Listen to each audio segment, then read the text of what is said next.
আজকে এনসিপির গাড়ি বহরে হামলা হয়েছে। এই গাড়িটাতে হলো আমাদের একজন মহিলা সংসদ সদস্য ছিল, আমাদের মৃত আপু ছিল, অন্য মহিলারা ছিল, সার্জিস ভাই ছিল, সামনে পিছনে শত শত পুলিশ প্রোটেকশন, পুলিশের মতো চলে যাচ্ছে, আর সন্ত্রাসীরা গাড়ি ভাঙচুর করছে।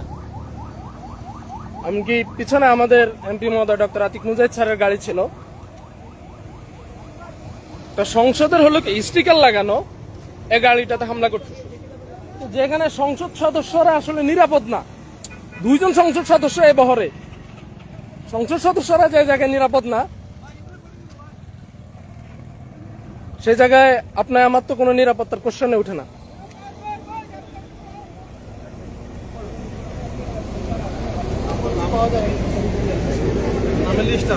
একজন দলের তো সাধারণ মানুষ তো আমাদেরকে আজকে কথা হয়েছে, উনি বলা হয়েছে। আরে ভাই আপনি বিএনপি কথা কথা রাখবেন না রে ভাই, কোনো কথা না, যা বলে তা ঠিক করি না।